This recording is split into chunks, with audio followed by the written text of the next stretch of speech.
Hey everyone, so in this video I'm going to show you quickly how to replace the cabin air filter in your Ram 1500. Here I'm going to be doing it on my 2023 1500 Bighorn, but this should be applicable to any Ram 1500 2019 or newer, and it should also be very similar for Rams before that, so it should be a pretty simple process overall. Before we jump into it though, I just want to give you a couple reasons why it's important to replace your cabin air filter. Number one is that this is going to be the air blowing into your cab, so you don't want to have an odorly dusty or dirty filter that's going to be blowing poor air quality throughout your cab. Another reason is that it's going to improve the airflow that's going through it, so you'll get more air coming through it if you don't have a clogged up old filter. And number three is that your air system uses similar technology that you'd have in your furnace or your AC at home, and similar to the air filter that's in your HVAC system. You don't want to let that get overly clogged. It ruins the efficiency of the system. It makes it work harder than it needs to, and can also lead to earlier failure.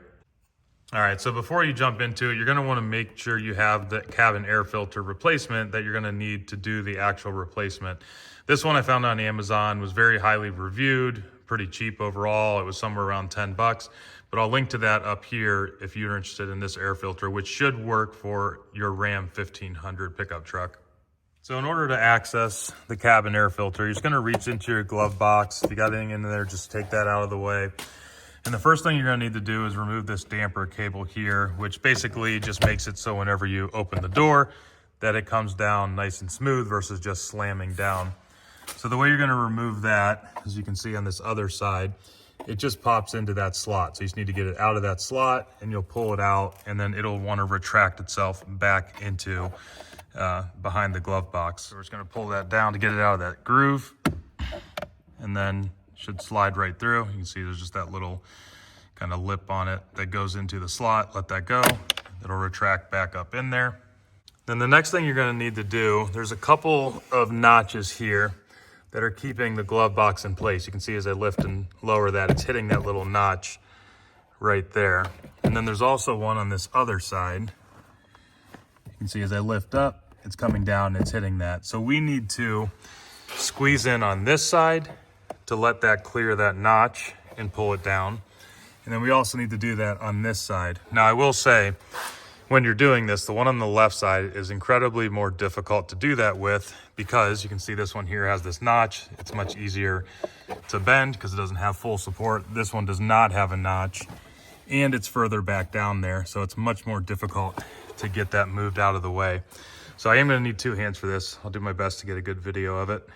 All right, so the right side, which is easier, if you just pull this down out of the way, pull that in, you can see I've cleared that little kind of notch that holds the glove box from falling all the way out. That one's good. Now I need to do the same thing here on the left side, which will require a little bit more muscle. All right, so now I'm gonna try to get this one clear. And you need to make sure when you're doing this one that that one doesn't slot back behind the slot. So don't push backwards, or the one over here will go back behind its notch. Okay, so I'm gonna bend that down. Pull that in. Okay, and then that cleared it. And now down below, you can see there's just a couple of hinges here. So it's got one there and in the middle, and then on the right-hand side. You could pop that out, but you really don't need to get to the air filter. Okay, so here's the air filter back there. I'll try to give you a little zoomed in view. So in order to get that box open with the air filter in it, there's a little clip here on the left side. I need to push that in. And then there's another one on the right-hand side that I need to push in. It's just two little clips that I'll push in and pull it out. And then important thing to notice is you see there, the airflow is supposed to go down. On the actual filter, it'll indicate which direction the airflow needs to go. So you just need to make sure that arrow is pointed down as well. Okay, so I'm gonna reach back in there, push that little tab in that's on the side, and pull out at the same time. You can hear that unclicked. Be easier for you to see on this side, but try to use my other hand. Pushing this little clip, push that in, that clears clip behind it. It's kind of hard to see, but there's a little notch that catches it. So I'm pushing that in, and I'm pulling it outward.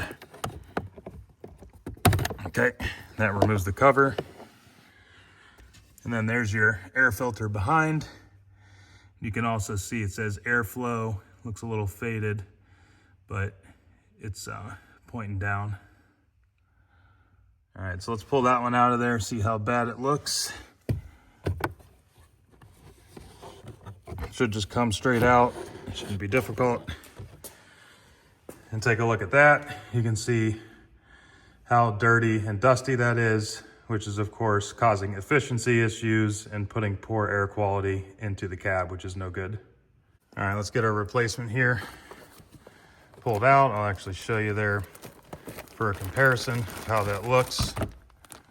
So it's in a plastic wrapper, but that's just the carbon that's in there in the air filter. It's not actually dirty, but this one you can see has all kinds of dust and everything throughout it. So this is what you want yours to look like, not like that.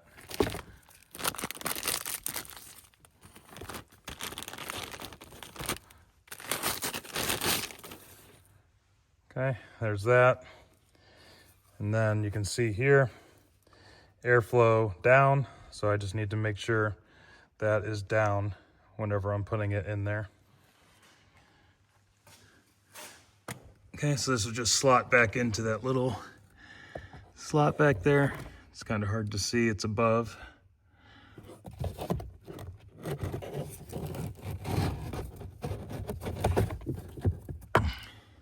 Okay, so make sure it's sitting back in there all the way, and then we'll throw that cover back on. Again, just make sure the airflow is facing down, and that should just pop back in there pretty easily. Make sure it clicks. Okay. All right, now before you close the glove box back up, you need to make sure you get that damper cable placed back into the slot. So you're gonna need to reach back there, grab that to pull it out, and then it's gonna go back into that slot in the side. So I'm gonna put the camera down so I can hopefully use two hands for that. Okay, so pull that out. Lift up the box a little bit. You should be able to just slot it in to that little hole. Get it up there. Okay. And then just push it back up so that on the other side of that, it's going into that little groove like it was before to keep it in place.